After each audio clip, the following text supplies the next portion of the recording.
to the Free Kick Podcast. My name is Todd, and I told you guys we're going to have a review episode after that fantastic LAFC Philadelphia Union game. And spoiler alert, fair warning to you guys, so you guys don't get halfway through this episode and like, dude, your audio quality sucks. Like I told you guys the last couple episodes, going on vacation, recording outside at the beach, so you guys might hear wind background. You guys might hear cars driving by. And the only reason I'm recording out here is because the house that I'm staying at, there's no good place inside this house that doesn't have an echo, or you guys are going to hear all these people talking. So I said, you know what? We're going to go outside.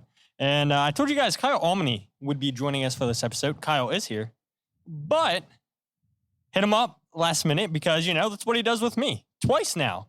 He's had me on their halftime show, and they've had me on like 2-3 weeks ago. Jose Nunez from across the pitch. Kyle, Jose, thanks for hopping on board. How you guys doing? Doing good. Heading home from the Phillies. We were down watching the Phillies, and good to be on with both of you guys. So thanks for having me on. I'm doing all right. Thank you, Todd. Yes, hit me up last minute, much like I do. So you totally reciprocated that way, and that's totally fair. I get it. And, you know, we were long overdue to connect again. I know we've been sort of back and forth and hopping on each other's show, and it's been great to make these connections and strengthen these connections. So I'm just very happy to be here waiting for my wife to get back from the baseball game myself. So yeah, Kyle, correct me if I'm wrong, but today was the Sons of Ben and Philly Fanatics event? The Philly Pandemics, yeah. The Pandemic crew, yeah. So, yeah, it was a fun time.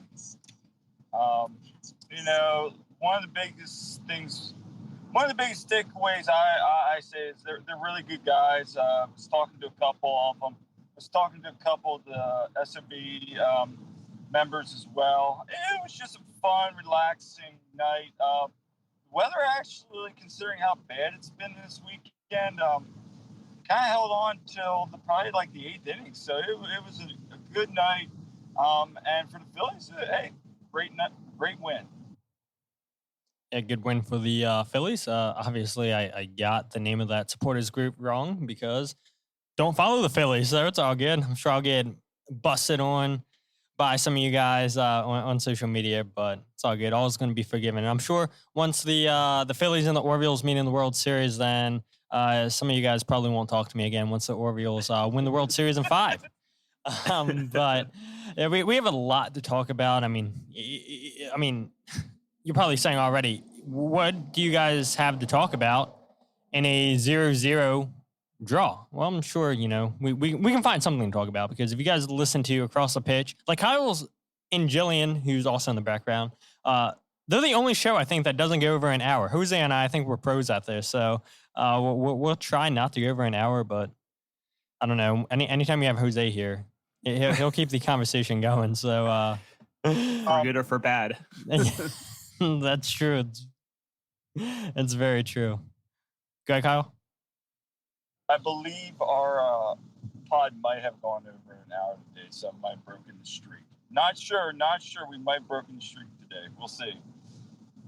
Well, hopefully, you know, welcome to the club. We definitely accept you for the over an hour podcast group. So we have a weekly get together, Kyle and Jillian. So you guys are more than welcome to join every week now, since you guys are officially in that club. But yeah, we'll talk about that game. We'll talk about 3 stars. We'll talk about Blunder of the week.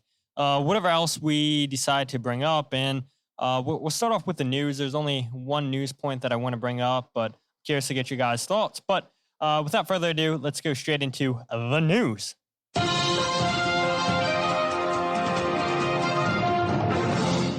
All right, so that news point is FC Cincinnati have announced that they have signed midfielder Luciano Acosta to a contract extension through 2026 with an option for the 2027 season. 102 appearances in all competitions for FC Cincinnati, 32 goals, 41 assists. And this has been the star man for FC Cincinnati. He should win MVP in my opinion, but maybe you guys feel otherwise. I'll go to you, Jose. Huge news for FC Cincinnati signing their captain to a long-term contract. Yeah, I think it truly is. I was following along some other beat writers, beat reporters for Cincinnati over the last couple of weeks, and then obviously the not so subtle hints that Cincinnati dropped in terms of a press conference scheduled for 10 a.m. that day, as well as Lucho taking out a whole page ad on the Cincinnati Enquirer, I believe. So very happy for him. If anything, you got to go ahead again and commend the work that Albright's doing out there, right? He finally gets an owner that has a wallet that's willing to be open, and what he's doing with it is nothing short of impeccable. So I'm happy for Lucha. I'm happy for that fan base. I'm really eager to see what other moves they make this offseason. I wonder if that's the destination of a Philadelphia Union player or two. But ultimately, it makes you wonder, right? What could the Union be if they had a wallet, right? If they had a wallet that would be willing to spend, and just an update 1-1 Orlando, Miami.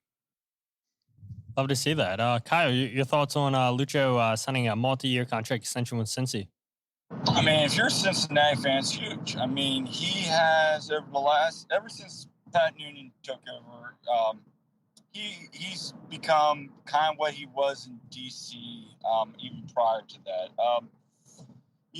I think Cincinnati goes as far as Lucho, and I think kind of Jose's point. I'm curious to see what Chris has up his sleeve, because Chris comes from that Union background, but now he's got some money.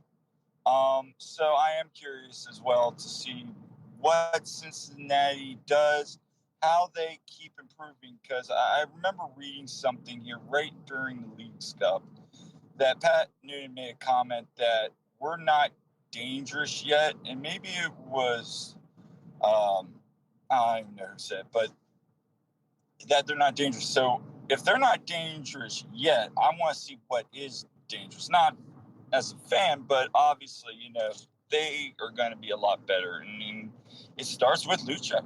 So it's a huge move for them. Yeah, it is. And I think one thing that gets overlooked maybe is he should have never been let go by DC United. This is a huge fail on DC United.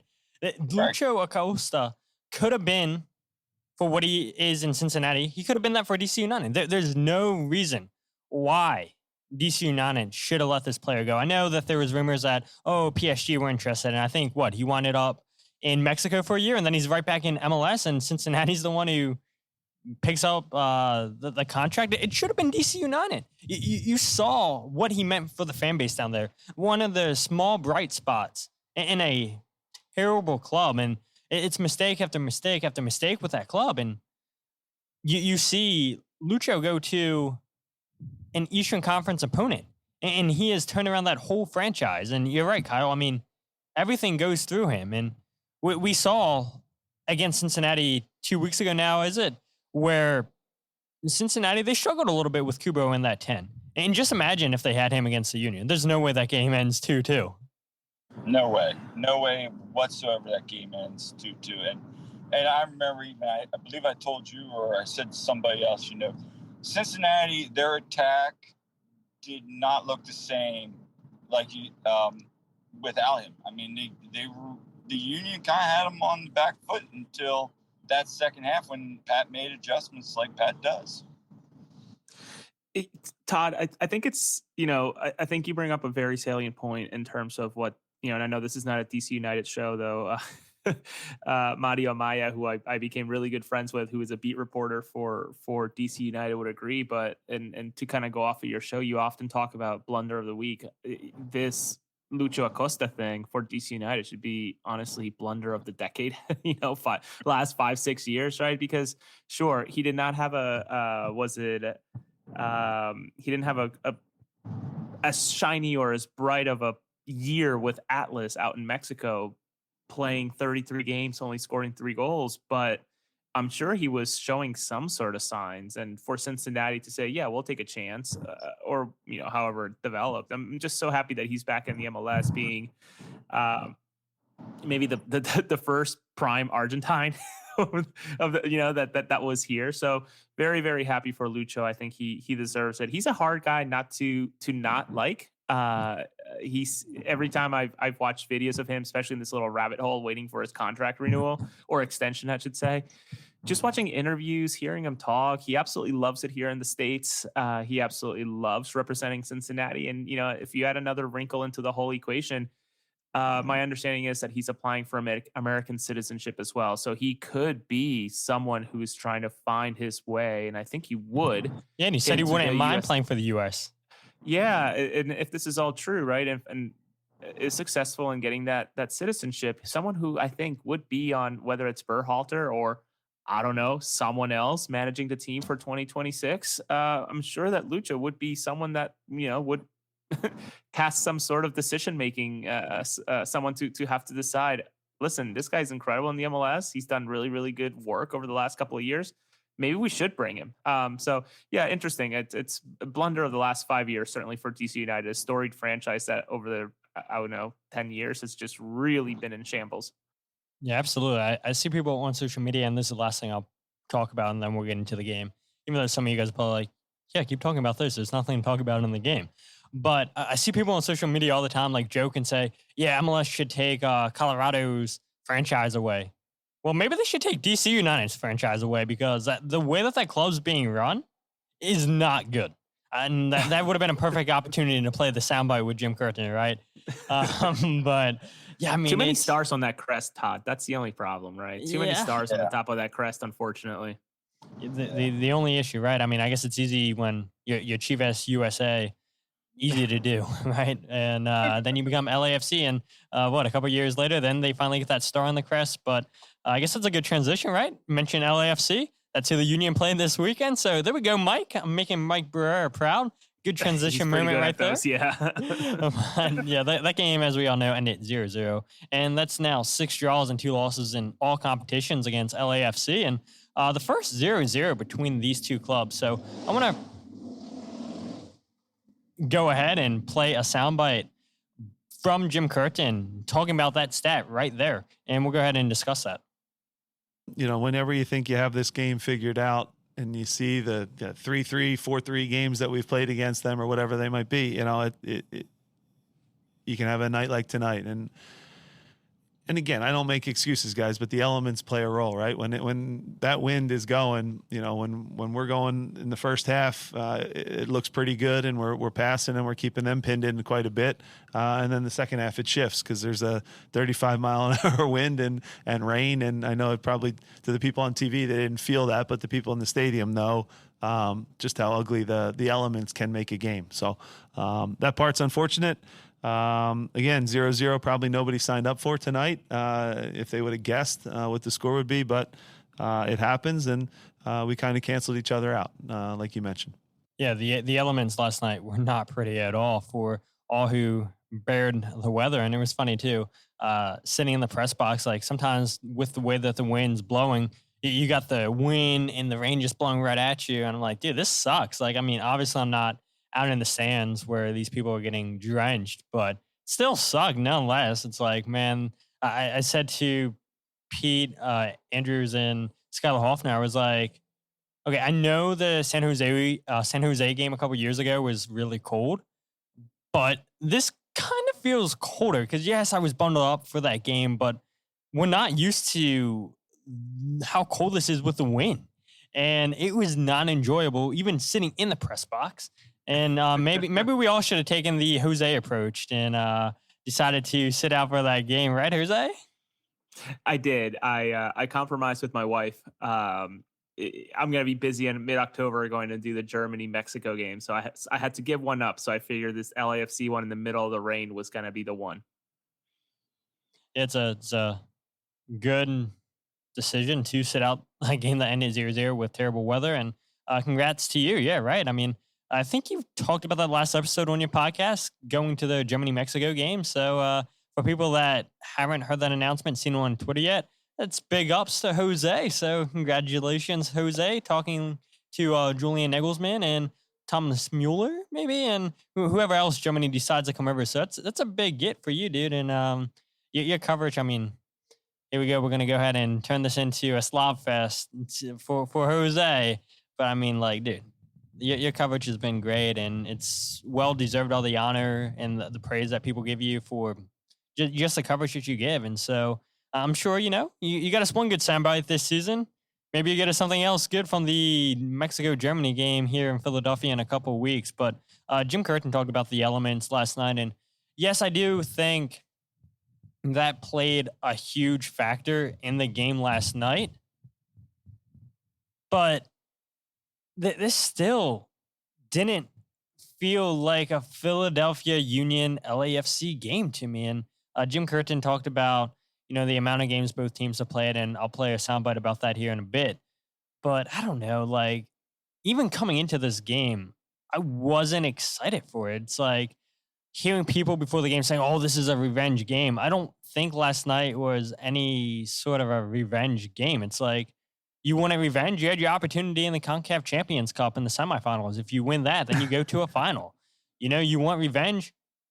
Both teams get to MLS Cup next year. Like, this is just a regular season game. Like, yes, you want to win as many regular season games as you can. But, like, at the end of the day, all right, if you lose, you still have games to play. If you lose in the CONCACAF Champions League, you're knocked out. If you lose in MLS Cup, you're knocked out. So it's like, it's a regular season game. It was so difficult for me to get excited for this. But do you guys think last night, and I'll go to you, Kyle, then Jose, do you think the weather played as big as of a factor as Jim Curtin's saying? Yeah, I mean, it did. When we were out there on the field, from our point of view in the River End, I mean, it was cold. I mean, you ever have that chill where even though you're fully dressed, it chills you to the bone, the water and the wind. And that's really what it was like out there. Has it been colder? Yeah. But it was a different kind of cold last night. And the wind was whipping around at spots. And you could tell in the play sometimes some of the long balls away, they were just maybe dropping a little short or going a little longer. But to your point about the buildup, because this is something Jillian and I talked about, and that was I think it's just game fatigue at this point. I think so many games, we had our opportunity, as you said, early on in the season in the CONCACAF Champions League, and we didn't get it done. So there's that. And just the fact that we're in fourth and where they're seated in the West, I mean, the hype, there was no real buildup. And personally, I feel like it's kind of a miss. The Union could have done a little bit better hyping this game up. Maybe the league could have. But at the same time, it just didn't have that big game atmosphere, like you said. And so did the weather play a factor? Yeah, but I also think the amount of games, how tired these teams are at this point of the season, and also the overall crowd wasn't as packed as it always was. It just didn't feel like a typical game. Go ahead, Jose. I think Kyle hit on a lot of things, right? The weather certainly wasn't something to get excited about, right? As you mentioned, maybe I had the right the right decision at the right time, right? Of not being able to make it or happenstance, right? It's hard to get excited when I think half of the Union Stadium is checking their phone not to see, a lineup, but rather is the game going to get canceled or postponed, right? So that mentality alone sort of goes a long way into probably showing how everybody felt there in the stands. And from someone, who was in a comfortable 70-degree home with no rain whipping at their face or their computer, looking in, that the stadium did look a little empty, and that's okay. That's to be expected in this weather, unfortunately. But, I listened to Steve Cherundolo and some other players talk in the buildup, the buildup, if we even call it that, all of 3-4 days tops as they made their way from St. Louis to Philadelphia. I think they got to Philadelphia on Friday. And very little energy from Steve in terms of the game, right? He's very much kind of talking about, it's travel, it's tough because we got to go from St. Louis to Philadelphia to then go play against I forget who is it, Tigres for Campeones Tigres. Cup. Yep. Yeah, Tigres for Campeones Cup. So very hard for him and his squad to get excited about this game. And in reality, I think, I was one who was very, very high on Leagues Cup, and I enjoyed the hell out of it. I enjoyed the access. I enjoyed watching the games. Was it a rush to be at the stadium seven games, I think, in a month or whatever it was, maybe. But man, are we seeing the results of it, and just difficult to see how the the prize money that the players got justified what they're going through now, having already played more games than all of last season. So weather-wise, I'm sure it had to play something to do, but in reality, I think it was both teams probably throwing the white flag and saying, "Let's just get through this one. You guys are busy, we're busy. Let's just get this over with and go from there." And it was, I think, pretty obvious from the get-go that it was going to feel that way. Yeah, and I guess the big news coming into this game, Jim Curtin said on Friday that he would list Jacob Glesnes and Jose Martinez as day-to-day. Jacob Glesnes is starting to have a sports hernia injury, Jim said. And Jose Martinez has been battling some knocks. We know he had that back injury against Charlotte. And then we thought that, all right, he'll be good to go. And then Jim said Friday, I'll list him as day-to-day. It's nothing to be too concerned about. But, with the playoffs approaching, you don't want to run these guys into the ground. But I would argue some of these players already are ran into the ground with the amount of games that you've played. And yes, Jim did the right thing 100% last night, not starting Jacob Glesnes. I mean, if this is a playoff game, I'm sure Jose Martinez and Jacob Glesnes would have been out there. But you still have, 5 games now left in the regular season? You're pushing 50 games played on the season without playing a playoff game. So, I mean, it's insane. And yeah, you're right, Jose. I mean, yeah, it's cool going up to Subaru Park multiple times a week and covering this team, talking to the players, and shout out to all the fans, right, that are coming straight from work, going to these games, supporting the Philadelphia Union the best they can. And I remember saying after the tournament, I'm so happy that this is finally done, because I was tired afterwards. I mean, going up to the stadium, I think was like 3 times in 7 days or whatever. And like, it's a long drive, getting off work, driving up there, getting home super late because you're going into the locker room, trying to talk to the players, trying to get sound bites. And then you get home 1 o'clock at night. Yeah, it was tough. And it was enjoyable because you're seeing multiple Philadelphia Union games. But if we felt that way, imagine how these players did. And you're right. I mean, like, MLS and Leagues Cup and Liga MX had to do something to entice these players. Okay, we want you to pause your seasons. How can we get you excited for Leagues Cup? We'll offer you more money. And does the money justify the amount of games that the Union played? They came away with no trophy. When Bedoya was in the PHL, what is it, Philly Sports Union podcast, I had submitted the question on YouTube, and he acknowledged it, which was awesome from him and from Renee Washington for asking it. And, was it, Jim keeps on using this term, and I'm sure you've picked up on it, but like uncharted territory, right, of having played this many games.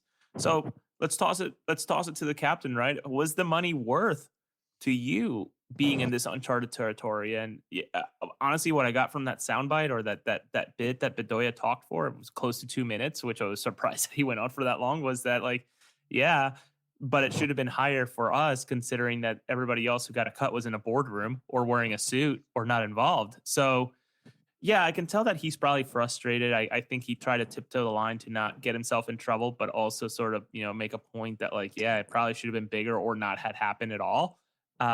I consulted a sports lawyer to see if there is indeed a way that they can renegotiate the CBA. It doesn't sound like that's possible, to sort of make room for some more of this nonsense that the players are going through in terms of, getting into the playoffs at 50 games and then having to have to go into a best of 3 and then go into a one-off type of situation. And he said, no, it's probably accounted for in the CBA. I'll have to take a look at it again. But immediately, when CBAs are announced like this, they probably put some wiggle room and loopholes to kind of, tiptoe the line into something like this. So it'll be interesting to see what the response is from the MLSPA in the next couple of years. I would probably think even in the offseason. But for now, it sounds like it would just be, put up with it for another year or two, or certainly till the CBA is over. Yeah, absolutely. It'd be interesting to see what happens in the offseason with, you hear all these rumors, 4th DP, the salary cap's potentially going to go up. So it's going to be interesting to see what happens. I mean, MLS is going to take advantage of every opportunity they can with Messi in the league, and whatever they can do that justifies, I feel like, the owners more than the players. They're going to do it, but of course the players are going to want to be compensated. The players are going to want to be taken care of, and we'll see what happens in the offseason. I guess the thing you hope doesn't happen is potential lockout. I mean, they do have a contract. Let's not forget that. I think it's through 2028, I believe it is. I don't have the CDA in front of me. It's pretty long. It's through 2028. And I don't know if you read into the comments from Eddie Q from Apple. I forget what he is. He's a very high ranking official over at Apple, and his comments were, we try to change a lot of things, and obviously FIFA has a lot of rules against the things that we wanted to do. And one of his examples was, well, players are not allowed to roam around the field during warmups with headphones on like you could for football or basketball, because they wanted to give all of them Beats headphones or AirPods. And of course, Eddie Q wants to do that, right? Like Beats being an Apple company and AirPods being AirPods. So just goes to show again that the unprecedented level of involvement, maybe in terms of a partnership between the MLS and Apple, and luckily FIFA and the MLS sort of stood their ground in a way, because in a different alternate reality, you could have seen Lionel Messi roaming around Subaru Park in July with a gigantic pair of headphones, AirPods Pro or whatever those things are, warming up before the game. So it just goes to show, just again, how involved that company wants to be with all of it. Dude, I mean, if the players can't take it, I would gladly take whatever Apple products that they want to hand out. It's like they obviously have products that they can give out. So, you want to supply headphones? Dude, I guarantee that the referees, if Apple had their way, they would be roaming around with Apple Watches with like special software just for soccer. Yeah, and honestly, this is after reading that interview and finally listening to it, because I couldn't believe it, was kind of like, shit. They really want to be involved in this, and it's really interesting. This is their baby, right? This level of involvement in terms of sports is unlike baseball, where they get the occasional Friday game. But with MLS, this is the one that we're really sinking our teeth in. So it's interesting. So I wonder what it looks like next year. Think any stadium in MLS becomes Apple Park, Apple Stadium, or anything? Well, San Jose would be interesting, right? All those reports about it already being outdated, and I think it's called PayPal Park right now. And obviously, maybe Apple finally bites the bullet and says, "Yeah, we'll make it our own." And San Jose, California. I don't know how close it is to Cupertino. I have no idea geographically, but it alone being in California would be enough to entice them. Kyle, any thoughts on Apple's takeover of MLS? I mean, where to start? I think from like the production standpoint, it's been great for like how they're covering. Is it going to even get better? Yeah. Do you hope that maybe they spread out some of the games more next year? Yeah. But kind of Jose's point too, I'm curious to see, especially with the CBA, what they do. I think for me, it's going to be roster changes. I mean, we got to, if we're going to play more games, have more players on this roster, we have to allow teams, hopefully give more incentive to teams to spend more. But yeah, I mean, outside of those two things, I just feel like, it's been good. Obviously, people are making money off of it. But also, we got to make sure we're taking care of the players first and foremost. So I think that's a big thing. And it's funny, when you were talking there about PayPal Park, Jose, the main thing I thought about was like kind of Silicon Valley and just making that thing like the most technologically advanced, like super age soccer park in MLS, man. That'd be kind of curious. I am curious to see if Apple starts adding like software and stuff, like mandating more like, what would you say, Jillian, immersive experiences in the future to fans on game day. That's another thing I'm curious about. So, I guarantee you that within the next couple of years, especially with Apple unveiling their VR headset thing that they have now, I guarantee that there's going to be something special and exclusive to Apple products where you can be at a specific, buy MLS season pass and have a front row view to every game, and there's going to be one specific camera at every single stadium that would be front row, and you would get to watch it. Or maybe, kind of like football stadiums, they all have that spider camera that just hops around. I wonder if that's a view that you get. So yeah, I know we're getting completely off track, but it'll be really fascinating to see how it develops over the next year. But LAFC, man, what a drag of a game that was. I know you just try to get us back on topic, but dude, I got to put this out here because we're talking about products and, marketing and everything. Jose, you missed last night. Last night was Bimbo night. Dude, they were giving out Bimbo products before the game. It was great, dude. Again, they brought it back. Yes. Were people roaming around with loaves of bread at the stadium when it was rainy? It was all and like soggy? snacks. Oh, like muffins and stuff? Yeah. Yeah. Todd, do you want to tell a story or should I? Go for it, dude. I don't even know the story. Well, you were there. Were you even there? You had gone in by the time Shelby, Jillian, and I had gone over there. So they had this table where they had like a little like spin the wheel kind of thing, and they had like all the different bakery products from Bimbo. So when we got there, we were trying to head in, and it just got to the point the guys were just giving us like the banana muffins, the little mini vanilla muffins. What else? The burritos, the pineapple and the strawberry ones. And they were just like, take what you want, man. Just take what you want. And so we were just sitting there like right outside the team store eating all these Bimbo products. Spanish pastries in the middle of a soggy Saturday. That sounds like a right. Like a that was the only good thing that came out of the game was Bimbo night.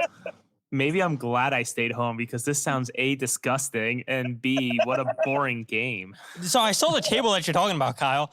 They had so much product. I don't think people. Okay, so because a lot of people went to the Sons of Ben tailgate and the parking lots are all near the front of the stadium now. Nobody goes towards the I forget the name of that gate now. The orthopedic gate, is that what it's called now? Right next to the media gate. Nobody goes anymore, so those lines are dead. And so the Bimbo booth is set up in the plaza. Nobody's in the plaza because it's storming out, and so they have all these products. I mean, dude, it was insane seeing this table, and it did bring me back to the stories you hear about. They're giving out bread after the game. It's like, is this going to be an omen for how the night's going to go? It's great. The best thing that came out of the game last night. But it really, really was, because we're just sitting here like, wow, I've never had burritos. And the funny point is, every game we stop by, which we're about to actually on our way home here now, stop by, we're not going to stop, but by the one Wawa down by Kent Square. And every time we go in there, they always have different Bimbo products. Like last night we went in, they were like, oh my gosh, we tried this one finally. But yeah, that was wild, the amount of Bimbo products that they had. And there was the Bimbo bear. Oh yeah, and the bear was there too. Awesome. It was awesome. So I mean, just think about this.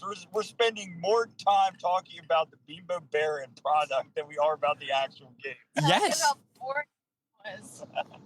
That is. I'll bring us back to topic. Go for it, please. Please go back to topic.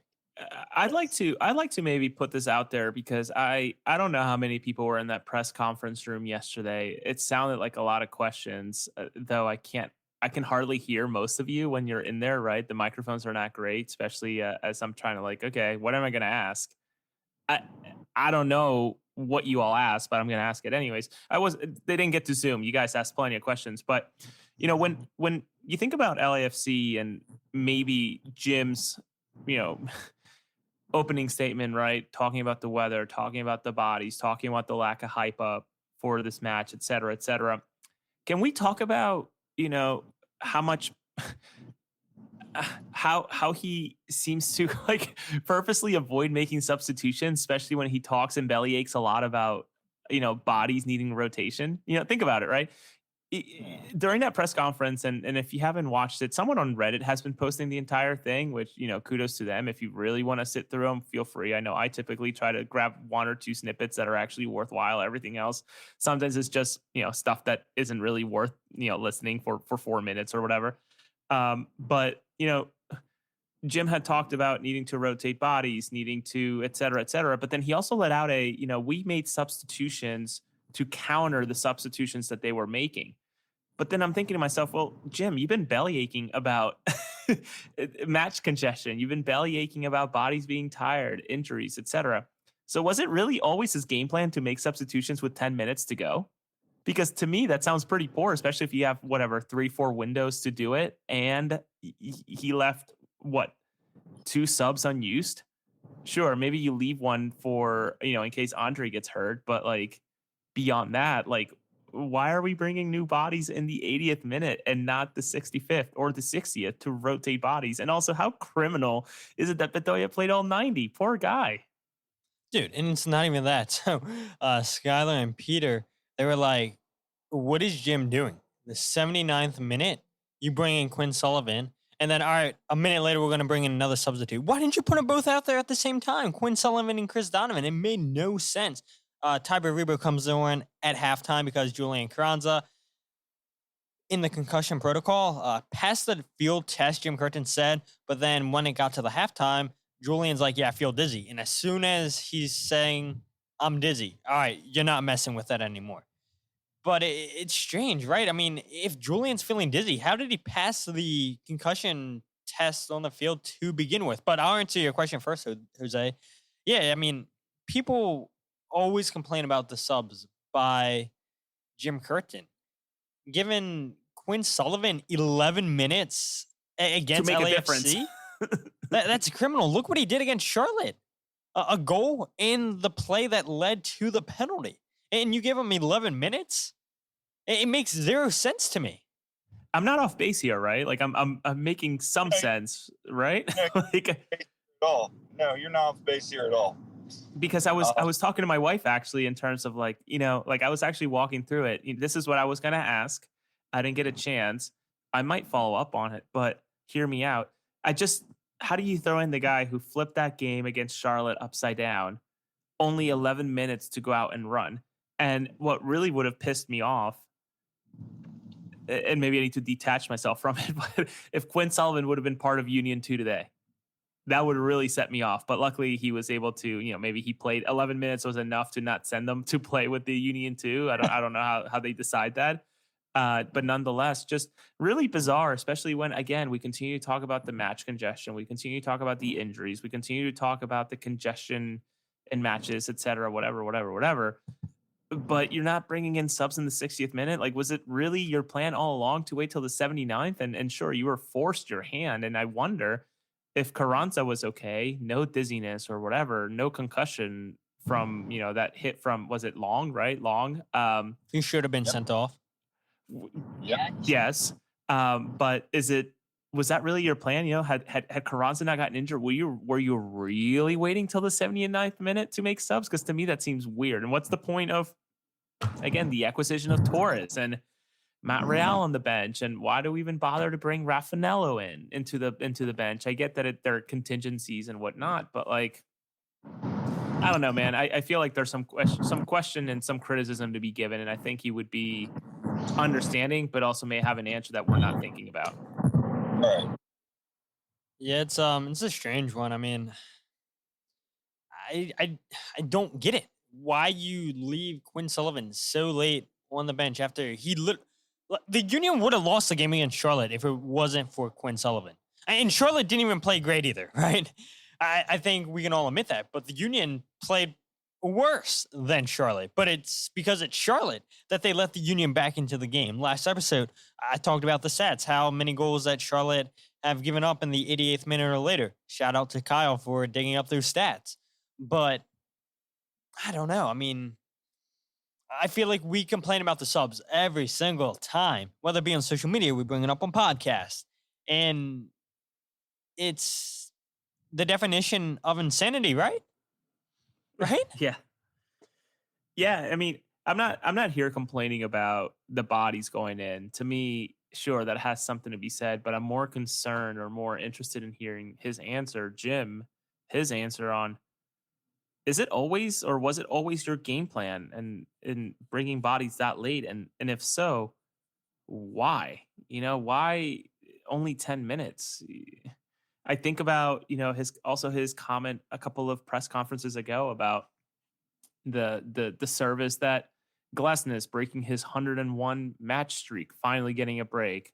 He also mentioned Kai. When is he going to get a break, and who goes in for him, right? It doesn't seem like there's really a viable option there that he could fully trust to play a full 90. I don't know that you do the same.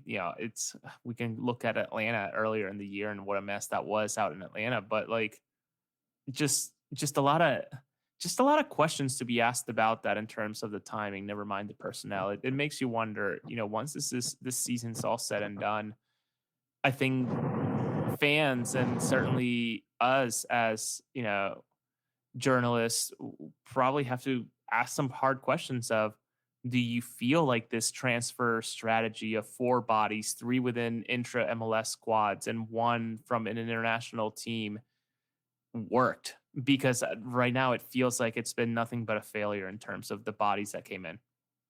Yeah, I think this is a good transition to a question that we got on Twitter. Let me pull it up here. Username BG1X15 said, is Bedoya done? Should we really have let Pereira go on loan? Is Jim Curtin's tactics ancient? A lot to unpack there, and I'll go to you, Kyle. I mean, is Bedoya done? Should we let Andres Pereira go to NYC, who I think scored today, if I'm not mistaken?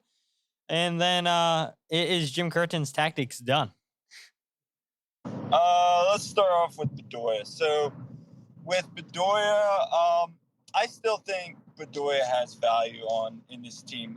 It's interesting because I know when I was on with Jose and Dave and Mike and Jose, I think you were discussing the same thing. We were discussing the same thing. I still think that, like, I was watching last night, and for the first 15, 20 minutes, he looked good. But as soon as you start to get to that 30-minute mark, you can just see he's starting to slow down a little bit. I mean, Father Time catches us all. Let's be honest.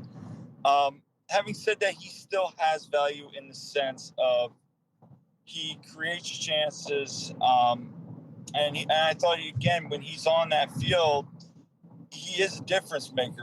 But I think we're getting to the point now he's entering that El Senior role, that difference maker off the bench that we saw in Leagues Cup. He came off the bench in Leagues Cup and made a difference when he was coming back from that last injury. I feel like that's his role if he's comfortable with it, and that might be a thing. My concern is, and this goes back to what we just discussed with Jim,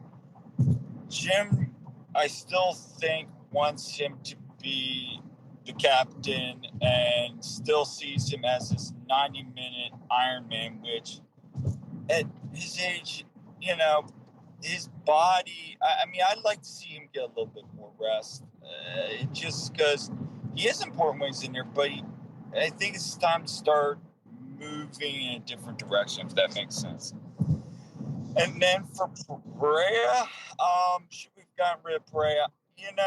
I would say I would rather we have kept Odada than Pereira. Pereira was in a backlogged room, and I love his playing style. And when he played for the Union, he looked great. So, again, going back to Jim, what happened there? Same thing. Like, what happened there? Something, either he's not understanding the cues like he's told us in the press conference, but I think there's something more there. And what that is, we don't know, but I think in time we need to start asking that question. But I do feel like, when he's played for NYCFC, just like when he did for you, he's looked good. So it would be nice to have him out there right now, especially with some of these injuries. And yeah, on the last question, we've all said Jim needs tactical help. He's a man manager. He does need tactical help, especially with the subs. So those are my responses. Yeah, I don't know where to start with that, right? I think maybe starting with Bedoya, he was asked about it on that Philly Sports podcast. What's after soccer? Obviously, being very careful about the way that was asked, with considering there's a whole playoff hopefully long run ahead. And it doesn't sound like he's interested in coaching. He's obviously an entrepreneur and invested in a lot of different ventures, Padel, as well as some other tech companies that he's invested in. So he's obviously going to be an entrepreneur.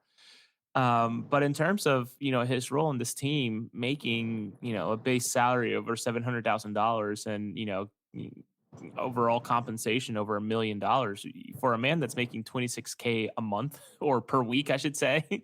Not sure that, that was probably the best investment, maybe, in terms of, what he gets, what the team gets out of him, especially with the amount of time he lost in terms of injuries. So, in my opinion, I think he would be a great 20, 30-minute man. I think Jim has said as much, right? And I think Kyle touched on it. Maybe someone who comes in those last 15, 20 minutes, sort of shores up the team, connects with them in a, leadership level, I guess, in terms of bringing their confidence up and just closing down these games that the Union sort of fall apart at towards the tail end. So I think maybe that's the new role that makes sense. And I think that's what we were starting to get until he finally, I guess, got healthy, right? It's Jim mentioned his great game against Red Bull, that silly red card that he got, sat him down, then the international break happened, and finally he got 60-some minutes out of him out in Charlotte. So it's interesting.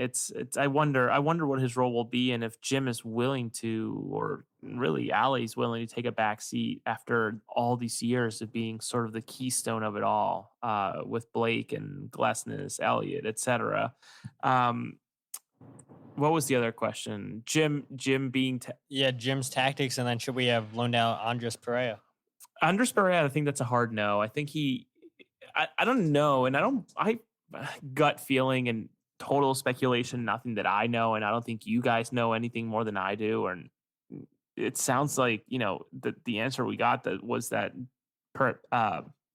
Andres was behind in terms of the defensive side of the ball for the Union, but I just don't know that I buy that, right? I think there's more to the story that we're obviously not privy to, and that's okay. I'd love to hear more, but to me, I just don't believe that a player of that caliber, especially with how well he's been playing for an NY City FC team that's doing okay. It's not awful. It's no Toronto, but nonetheless scoring in the second minute with a header, a deep run in and finding the back of the net with his head. So I don't think so. It's obviously easy to say, hindsight being 2020, and now what we know with Leon Flock, those 2 weeks went up and he's still not back. Maybe a third or fourth week after that second opinion from Germany, who I think we found out he was still in Germany. So not even back in the States yet. So I think Andres would have been a wonderful piece to have in this uncomfortable part of the season after Leagues Cup. And in terms of tactics, Jim, I think Kyle also mentioned it, and Todd, you've been doing this longer than I have and know his character and his strengths. But to me, I think Kyle was right that Jim maybe seems like a better man manager than anything. And I think that's where maybe the 1-2 punch of a Jim Curtin and a Pat Noonan was a great mixture of both ends of what you need to have a strong team that maybe Jim's not getting right now. And I'm not here to criticize the assistant coach for the Union, but I just don't know, nor have I really seen him. I saw Pat a lot from the sidelines, right? He would often stand up, go talk to Jim, etc. But I just don't see that from our current assistant coach, whose name's escaping me right now, so I apologize. I mean, there's three. Phil Wedding, the goalkeeper coach, helps out on tactics, I know somewhat. You have Frank Leiss, who's the set-piece guy, but I think he's taking a more forward role with set pieces. I mean, assistant manager tactics-wise, he always goes over tactics when the player's about to be subbed in. And then you have Ryan Richter, who is, I guess, the replacement for Pat Noonan. Yeah, I know Ryan Richter. I now that you say Ryan Richter, that's the one that rings a bell. That's the guy who's got a jawline that could cut glass type of look, right? So I just don't see. I don't see him roaming the sidelines like you would Pat, right? Trying to bend Jim's ear, saying, "Hey," and pointing at the field and just showing him around, like, "Hey, we got to move this guy around," or something's here that's not clicking. So, and good for Pat, right? It goes to show Pat was doing the work of, I guess, now 3 people on the sidelines for the Union, and good for Pat to find his way into a team that's willing to take him on as a new coach and B, give him the flexibility to get players that he wants in terms of spending. So who knows? Maybe Ryan grows into this role a little bit better. Maybe all three grow into this new role better, or maybe next year we see a shift again as opportunities open, and it's that time of the year where people shift and move around to different places as teams pop up across the country, like Rhode Island FC picking up a couple of Union pieces. So it'll be interesting. Yeah, picked up Carl Sprout, Union 2 goalkeeper coach, and I've been meaning to ask Jim Curtin his thoughts on that, but I feel like that time's now passed. It's been a minute since Sprout has left the club. But yeah, my cousin, first time season ticket holder of Rhode Island FC. I'm excited to go watch. There we go. Love it. But I mean, like, you're right. It is no dig at the current assistant coaches. I've had Phil and Frank on this podcast before. I've spoken to both of them after games, at conventions. Great guys, love them.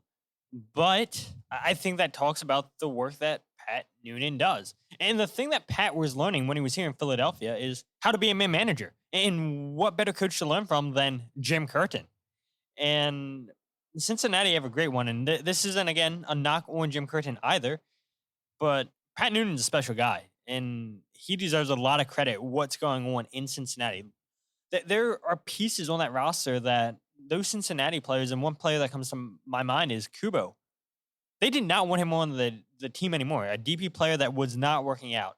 And now look at him. He seems like a serviceable piece in MLS. And that's full credit to Pat Noonan and what he's been able to do. And Pat Noonan's probably going to wind up winning, again, another Supporter Shield. Won it as an assistant coach with the Philadelphia Union. Now going to win one as a head coach with Cincinnati. But yeah, I mean, there's nothing else that I can add about you guys. I mean, in hindsight, I mean, if we would have known Leon Flock would have got hurt and Ale Bedoya is dealing with injuries, Jose Martinez now dealing with injuries, of course you wouldn't have loaned out Andres Pereira or probably Richard Adada to that extent too. Bedoya, I mean, he's always said in interviews in the past that,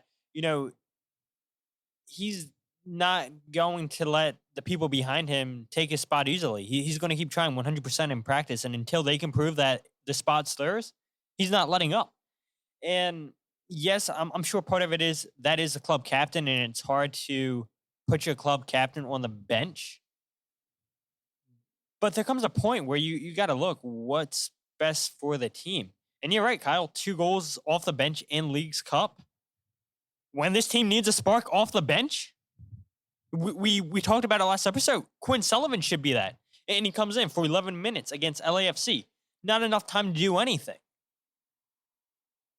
Maybe Ali Bedoya, maybe it's the same thing. Maybe he does go to the bench and Jim's only giving him 10 minutes. That's not enough time to make an impact. So, I mean, we can spend all podcasts long talking about the tactics with Jim and everything, the substitution patterns, but, I mean, it's such a tiring argument that people talk about all the time on social media. One thing I want to bring up, though, before we get into 3 stars and then Blunder of the Week is, I don't know if you guys have noticed this. Kyle and I know we were talking about it this morning, but looking at the possession battle, if you want to beat the Philadelphia Union, you force them to have the ball. Last night was a clear indication of that. And yes, weather plays somewhat of a factor, but the Union had 62% of the ball last night, 4 shots, 2 shots last night with LAFC. And yeah, I mean, we saw this against Columbus earlier in the season, the first game of the season. They forced the Union to have the ball. I look at the Sporting Kansas City game. The Union had majority of the ball, I believe, in that game.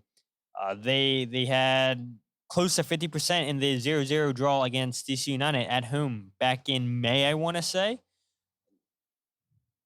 I don't understand why more teams don't force the Union to have the ball, because until the Union can prove that, all right, we can make things work with the ball, why not let the Union have the ball? Other teams try to hit them on the transition moments. We saw a couple times that LAFC tried to hit the Union on transitions, and credit to Damion Lowe, Jack Elliott, both had terrific games. Union finally kept a clean sheet at home. Feels like forever that they've not kept a clean sheet. They finally do one last night against LAFC. And I know both of these teams aren't what they were last season. And part of that's probably because of the amount of games. Part of it's because of the weather. Sure, I agree with all that. But I think in the playoffs, I think this is what we're probably going to see. I think we're going to see teams forcing the Union to have the ball. And that's a scary thought. They're the fourth lowest possession rate in MLS this season, 46.6%. St. Louis, I believe, is at like 42%. And they've been a pleasant surprise in the Western Conference. And I know Cornell, ex-Red Bull assistant coach, is got them playing what the New York Red Bulls wish they were playing like. And it's another franchise that I think Troy Lezane is a good coach. That's another organization that's that maybe they deserve to get their franchise taken away too, because Red Bulls clearly does not care about their MLS team in America. But yeah, I mean, do you agree with that statement, Jose, that the way to beat the Union is to force them to have the ball? Yeah, the Union remind me of, growing up,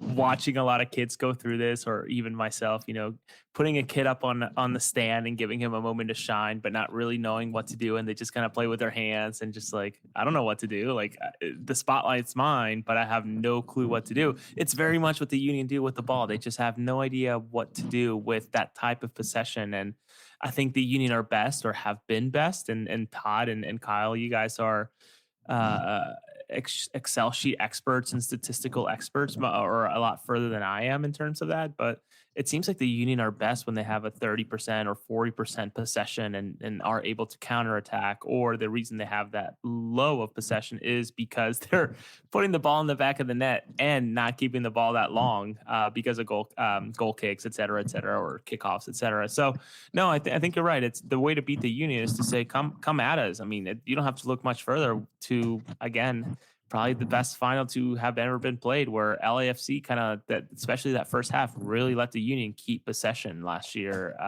in Los Angeles. So no, I think you're right. I think it's a sound point and something to keep an eye on as we progress. And this is a copycat league, much like football. If it works against somebody, it's gonna be tried by somebody else. So again, talking about tactics, let's hope that Jim has an answer for it. I know we don't want to spend too much time, and I mean, there really isn't too much more to be said about this game. I mean, I think, and I mentioned it today on Twitter, and I just want to say it again.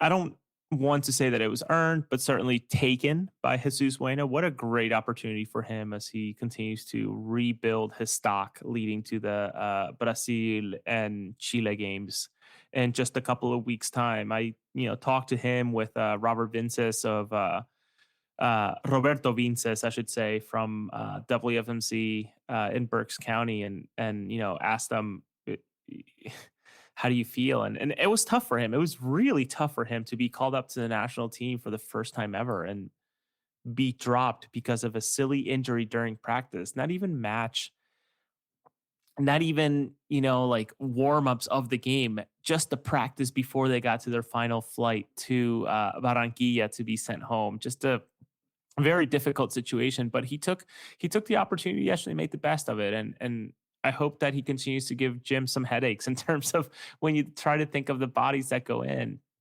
and that he's often one that continues to sprout in the back of his head. Yeah, I agree. Jesus Bueno, huge last night. So, I mean, we're on that topic. Let's just go to my 3 stars, and you can see if you agree with me or not, Jose. Number 3 on the night is Damion Lowe, I'll say. I mean, Jack Elliott played fantastic. You can go between either one of the center backs. There was a couple moments in the game. I remember a tackle on Bawanga by Damion Lowe, a couple of clearances in the back. Damion Lowe, who, I feel like he's so hot and cold, just like so many of these other players. A big performance from him last night, filling in for Jacob Glesnes. 10 ball recoveries, 1 interception, 3 clearances, 2 out of 3 tackles, 1. 3 out of 5 ground duels, 1. 2 out of 2 aerials, 1. Damion Lowe, I mean, a solid game last night in the back line for Jim Curtin in a team like we talked about hasn't kept a clean sheet in forever. They finally keep a clean sheet. And I mean, that's no knock whatsoever. I'm not trying to make that a knock on Jacob Glesnes. Oh, the Union finally keep a clean sheet because Jacob Glesnes isn't out there. That's not the case at all. But it's interesting. I don't think I know we haven't seen the pairing of Jack Elliott and Damion Lowe in MLS play. Maybe against Minnesota, I want to say maybe we saw the pairing of those two, but not in MLS play because of the record that Jacob Glesnes had. But I don't know. Maybe this gives Jim Curtin some confidence going forward that, hey, look, I can play Damion Lowe on the right side of the field.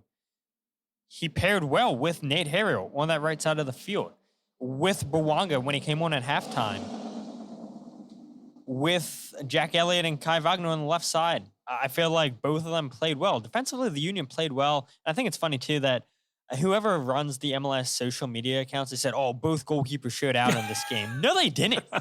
No, they didn't. The XG was like 0-0. Yeah, that was very poor. That was very obvious that they just saw a 0-0 and automatically went to ChatGPT, make a headline for something out of these stats, and suddenly was something about the goalkeeper. So just a very odd thing. Andre Blake, 0 saves. Crepeau, 0 saves. Both goalies showed out. How? They did nothing. Literally nothing. I think the best save was a cross. I think, was it Borton that posted that? Yeah, it was like a cross that came in. It was like the best save of the game. That is what it is, man. Just a mistake. Though, to give some credit to social media managers, especially this season, there are way too many games going on at once. So I can't say I blame them for not knowing what's going on with every single game. But you'd like to think that Apple would kind of come on, do a little bit better.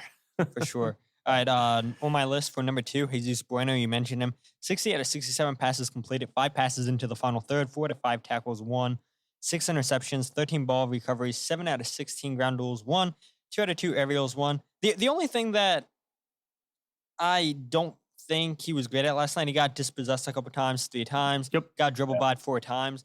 But other than that, he didn't. The point is, just because those things happened to him, it didn't take him off his game. He's kept going in, trying to make those tackles. And I wouldn't mind, honestly, seeing, we're talking about maybe Bedoya should be coming off the bench. I wouldn't mind seeing Jose Martinez maybe as the right side at Shudler, Jesus Bueno as the 6. I mean, I know I've talked about it on this podcast before where we've seen it in the past with McGlynn, Bueno, and Martinez during games, they're interchanging. One's going to the left, one's going to the 6, one's going to the right. Maybe we should try Jose Martinez a little bit more on the right-hand side of the field. He clearly has the dribbling and the speed you need out there. That's something that Dave has talked about quite a bit actually, about Martinez being probably one of the more creative players when he's actually given a chance. Yeah, and that's another thing, right? The Union don't have anybody on this team that is confident at going at players 1v1. You thought that was going to be Joaquin Torres. Dude does not use his right foot, always keeps it on his left, always tries to cut in. Teams know that. Quinn Sullivan looks like he could be that player, but doesn't get opportunities. And you need players come playoff time when teams are going to bunk it down, play that low block. You're going to need players that can take those defenders on 1v1. You don't have an El Senior anymore. Maybe that can be your Jose Martinez. Something to look forward to come playoff time potentially. And then number 1 on the night, Kai Wagner, 5 out of 8 tackles, 1, 2 interceptions, 13 ball recoveries, 10 out of 10 ground duels, 1, 4 out of 5 aerials, 1, 16 passes into the final third, 1 out of 2 accurate crosses, 1 chance created. So offensively, nothing stands out there. But he did his job as a defender. Defender first. And this is something I've been talking about on the podcast all season long. Kai Wagner has been outstanding defensively this year. Yeah, he doesn't have the offensive numbers that we've been used to, but defensively, he's getting better and better. And he had 124 touches last night, the most by any players, which was absurd when I saw that. That is crazy. I thought it was an area. Todd, someone was chatting with me or going back and forth on Twitter about Kai's performance, maybe underplaying, the fact that he had that absurd 124 touches. And their argument was, well, he didn't provide a whole lot offensively. It's like, well, yeah, He defended first.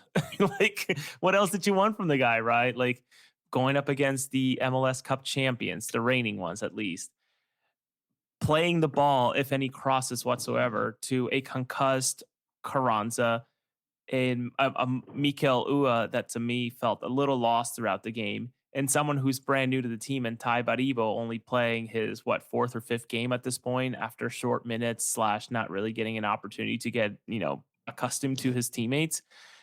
Well, yeah, of course. And then you have the weather with the wind. Who's gonna score anything off of headers or off of crosses in that weather? So yeah, I think Kai had a fantastic game, if not man of the match. If there was to be one for that type of match, Kai or Bueno, in my opinion. Dude, it's the Bimbo Bear that's the MVP of the match. Free snacks. Or Ophelia, right? Ophelia. You've been on my mind, girl, since the flood. Yeah. Oh my God, all right. Once they named that storm, that Lumineers, I think, sung that, right? I think so. I think so. I'm But like, hey, before I forget, we talk about our friends out in Cincinnati after today's tie or draw with Miami and Orlando. All they need to do is beat Toronto next week, and their supporter shield's there. So, Oh wow! congratulations to them, because that's a shanty town type of team. I'm not sure that they're gonna keep up with Luciano Acosta and everybody else, Vasquez, etc. Barreal. That's very, very tough to see Toronto figuring that one out. So we may as well just start congratulating Cincinnati on clinching that. Well deserved for sure. guess we got to go out to Cincinnati for the Eastern Conference final. Beautiful stadium for all you guys that are listening imagine. haven't been there. So should be a nice little road trip up there. I mean, it's a pretty intimidating stadium. And they've lost one game all season MLS, I believe it is, Orlando City. And Orlando City, huge point tonight against Miami. Well, maybe it's not that huge of a point when Messi, Busquets, and Alba's not playing. But still, I mean, they take a quote from Jim Curtin. A point's a point.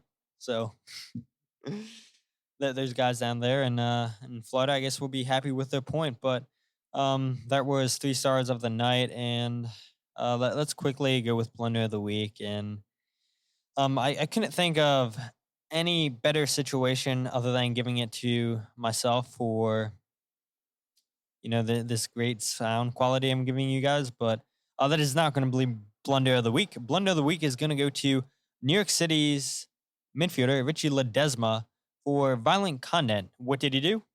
He spit in Angelo's face of Orlando City on September 20th, and they got him suspended against Toronto FC. Yeah, not good. I agree, Jim. As always, not good at all. I mean, just spitting in somebody's face, that's pretty low, right? Was that announced as a single match suspension or a multi-match suspension? That's yeah, just one against Toronto. That's unbelievable. That's like, okay, not exactly the same, different stratosphere, but the difference between murder and manslaughter, where manslaughter sounds far worse than murder. To me, spitting should be a lot harsher of a penalty, especially in someone's face, than a bad tackle. That's to me absurd that this man only gets one match ban for spitting on someone's face. That's unbelievable. Shit, man. The restraint on that Toronto guy to not go beat the shit out of him for being spit up on his face. I'm sorry I'm cursing all over your podcast, your content here, but dude, to get spit on your face, that's like the ultimate sign of disrespect. To me, that's like up there next to when people check their Apple Watch in front of you in the middle of a conversation. It is. It is disrespectful. I hope nobody here on this podcast is looking at an Apple Watch or listening to it as we're talking, right? Or you just offended Jose. But I mean, don't do it in front of me at the tailgates. I will lose my mind, man. There's a reason why I still use a dumb watch. That's why you have new Apple products, right? Probably, honestly, probably. It's amazing. No, to me, it's unbelievable. And you know what? I'm convinced that we'll get the disciplinary report, I should say, at some point next week, and we'll see LAFC again, because I counted 1 or 2 times where, once again, LAFC crowded the referee with 3 or 4 bodies, which is what got them in trouble again for the second time. So if the disciplinary committee is going to stay consistent, they will nail him again with something, and all the players involved will be fine, as well as Steve Cherundolo once again getting another fine. I wonder if that happens, you think people would be suspended then? Because that would be multiple instances in one season.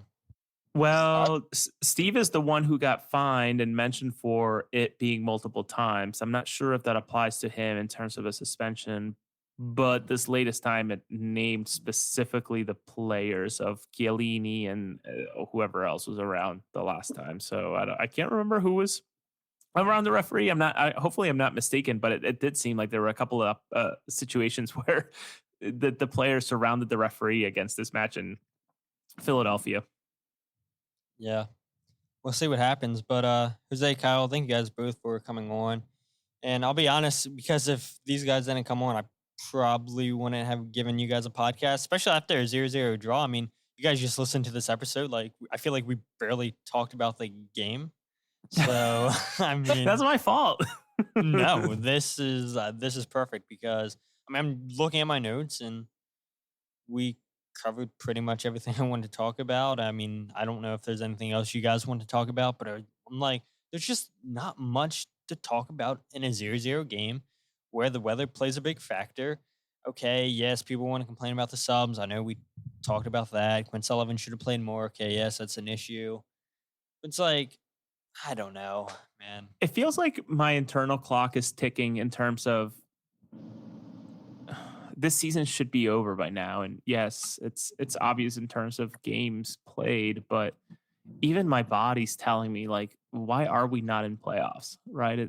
It's starting to really feel like this season's really dragging on. And I'm a sucker for content, man. I watch all the Marvel shows and everything that they throw at me in terms of Star Wars on Disney Plus, and I eat it all up. But this season just feels like, man, we should be finishing up, but it's hard to believe that we'll be at Subaru Park on Wednesday and then a few more matches yet to go. So it's yeah. You'll be by the beach and your whatever the 4-story building that you're in right now. So yeah, it's hard to believe that we have this much left to go, and again, for the Supporter Shield to have taken this long, I honestly thought that Cincinnati would have clinched it maybe a game or two ago at this point. But listen, it just didn't work out that way. But yeah, hard to believe the season's going this long. And shit, December 9th, the final. That's unbelievable. Still feels like it's a whole year away. Yeah. And then it's going to be crazy because then the final is going to happen, and then there's going to be a month of an off season, then preseason is going to set up, and we're going to be talking about it all over again. I mean, it's insane the amount of games that we had, but all three of us are making great content with Jose's videos on social media, with the podcast, with Across the Pitch, Kyle and Jillian with the one team we agree on. Got to make sure I get that right. And obviously, you guys are listening to The Free Kick. But if people aren't following you guys' personal social medias or don't know where to check out the podcast pages, stuff like that, where can people find it? I'll go to you, Kyle. Yeah, so I'll go ahead and repeat what Kyle said because, that lovely connection. So it's at Coach Almoney on Twitter. It is silly_Jilly, I believe, is her Twitter handle. The one team we agree on is at TOTWAG, I think Kyle said. I think that's what I heard. Jose, where can people find you? Yeah, you can find me mainly on Twitter, and I have to look up my own handle, Jose R. Nunez 91. I'm also part of the Across the Pitch podcast. Feel free to listen to us. If you type in AAT Sports into YouTube, you can find us. I've groaned about the opportunity to hopefully just have that as a separate feed altogether. Hopefully next year we'll be able to be found a little bit easier. But all in all, you can follow me on Twitter. That's probably the best way. I'm often tagging Mike Barrera and Dave Miller, who are my partners in crime. We go live every single Monday, typically every single Monday at 8:45. Tomorrow might be a little different with the Birds going on against Tampa. But find me on Twitter, and as Todd mentions, would love some followers, if that makes sense, and especially with the opportunity that I have. And whoever decided to give me field access to the Germany-Mexico game, you may want to have to. May have wanted to have thought that, because I will be taking a lot of pictures and really taking advantage of it. I'm excited for it. So keep up with me and keep up with your Union coverage there as well.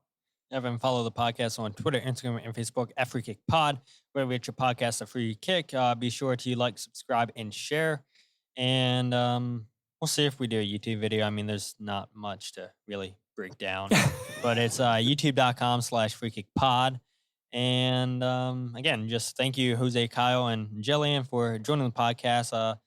Safe drive home. I'm going to assume you guys are probably almost home. And We'll see. We'll see about a Dallas episode. I mean, if it's another 0-0 game, I'm not recording another episode. Like, literally, the only reason that I got a podcast out tonight was because these guys joined me. So thank you guys for joining, Jose, especially you, like, last minute, especially with, like, the issues in the middle of nowhere with Kyle. Like, I would have been talking to myself like I do all the time. And how do you talk to yourself about a 0-0 game? So, again, just thank you guys so much. And have fun at the game on Wednesday night, and hopefully, we get treated to a better game than we were Saturday night.